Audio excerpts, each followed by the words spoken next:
Bom dia, galerinha da 601 e 602. Aqui é a professora Aline. Hoje a nossa aula vai ser sobre a folha-tarefa, ou seja, uma revisão daquilo que poderá cair na prova. Vamos lá? Vamos falar o que é narração. Narração é contar uma história. Narrar nada mais é que contar uma história. E aí nós vimos e aprimoramos a fábula e o conto. Vamos falar sobre a fábula. A fábula é uma narrativa curta. Os personagens são seres que assumem forma de humanos, ou seja, nós temos aí, né, objetos, nós temos animais e seres inanimados, seres sem vida, assumindo características humanas. Além disso, a fábula apresenta um tempo e um espaço. Também apresenta início, desenvolvimento e conclusão. Sem contar que toda fábula apresenta uma moral. A moral é um ensinamento. Também devemos lembrar, né, sobre os narradores. O narrador pode ser observador quando ele conta a história, mas não participa dela, ou o narrador é personagem quando ele conta a história e participa da história. Vamos agora falar um pouquinho sobre o conto. O conto também é uma narrativa curta. Só que o conto, né, já aparecem os seres humanos como personagens, diferente da fábula. O conto, ele pode mesclar os seres humanos com seres inanimados assumindo características humanas.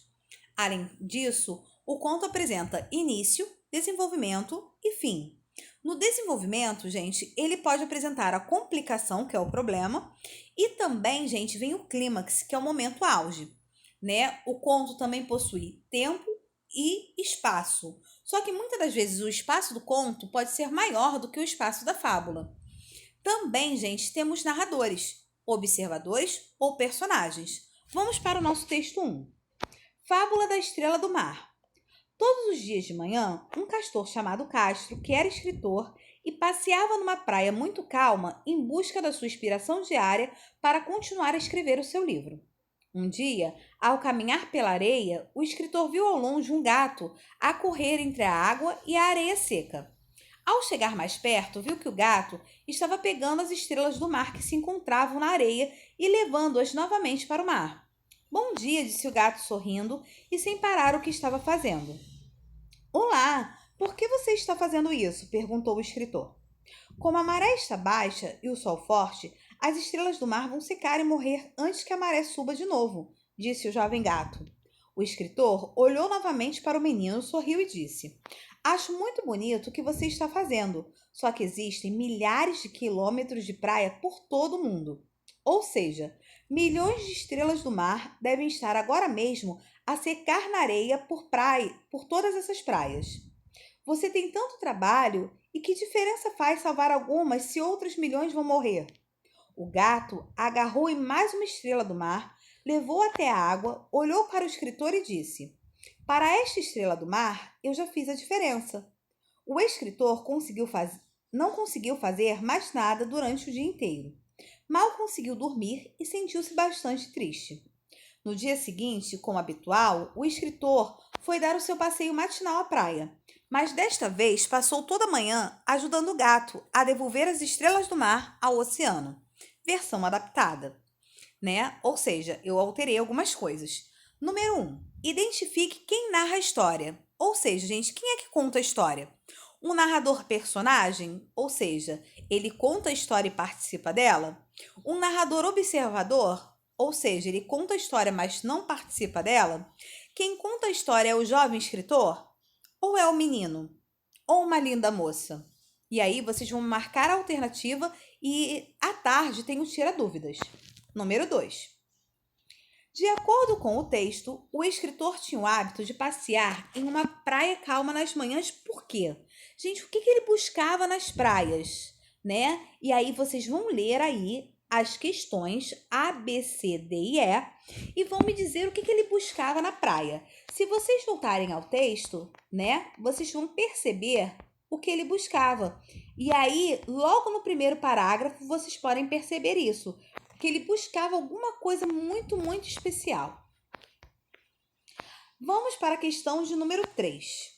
Segundo o texto, certo dia, O escritor observou um acontecimento novo em um de seus passeios pela praia. Gente, vocês vão me contar aí o que ele observou de novo? O que estava acontecendo na praia que ele ficou assim? O que esse menino está fazendo, né? Diante do acontecimento, o castor, escritor, mostrou-se. Como é que ele estava, gente? Ele ficou nostálgico, né? Ele ficou triste, ou ele teve alguma lembrança, né? Ele ficou alegre, ele de repente ficou esperançoso, pessimista ou feliz. Ou seja, mediante o fato do menino catar estrelas, como é que ele se sentiu, né? Número 5. De acordo com o texto, qual foi a atitude do menino diante do argumento utilizado pelo escritor? O escritor tinha dito para o menino para que ele iria catar aquelas estrelas se milhões iriam morrer. Qual foi o argumento que ele utilizou? Vocês sabem? Vocês lembram? Então escrevam aí. Número 6. Qual o ensinamento moral dessa fábula? Gente, a fábula lá em cima não está aparecendo uma moral explícita, né? A moral está implícita, está nas entrelinhas, ou seja, eu preciso ler e compreender. E aí vocês vão me dizer qual moral aí melhor se encaixa aquilo que nós lemos. Vamos para o texto 2. A princesa e a ervilha.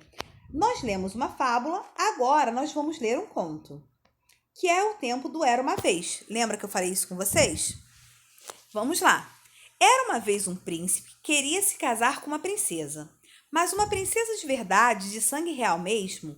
Viajou pelo mundo inteiro à procura da princesa dos seus sonhos, mas todas as que encontrava tinham algum defeito. Não é que faltassem princesas, não.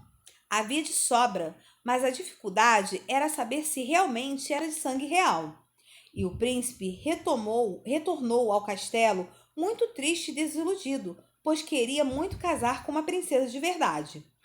Uma noite desabou uma tempestade medonha. Chovia desabaladamente, com trovoadas, raios, relâmpagos, um espetáculo tremendo.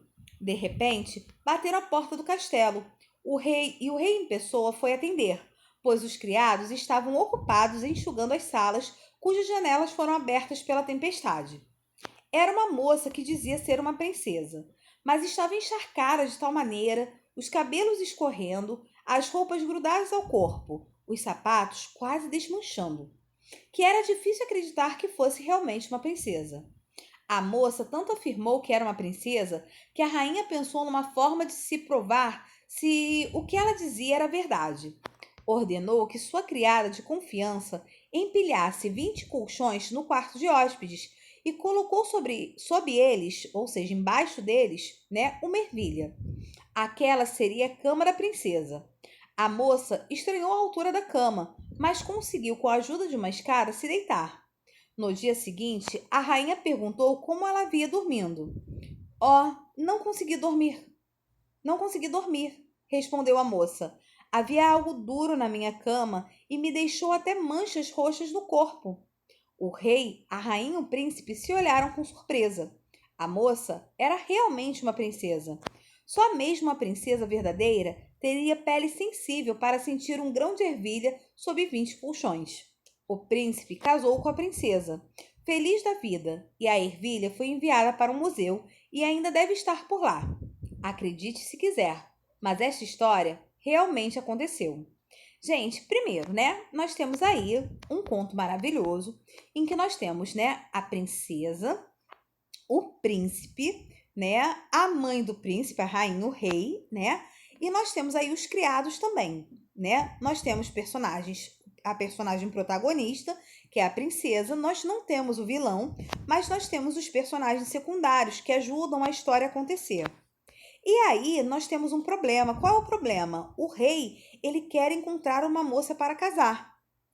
E a moça, ela chega ao castelo. Mas ao chegar ao castelo, eles não sabiam se ela realmente era uma princesa e fizeram um teste. E aí ela passou no teste, né? Porque ela foi a única a sentir uma ervilha que estava embaixo de 20 colchões, né? E ela ainda amanheceu roxa. Então vamos lá, gente. O assunto dessa história é, gente, o que eles queriam mesmo descobrir, né? O que realmente o príncipe queria? A organização do casamento de um príncipe? Como fazer uma cama de princesa? Como uma rainha descobriu uma princesa de verdade ou uma família real em seu castelo? Questão de número 8. A rainha soube que a moça era uma princesa de verdade por quê?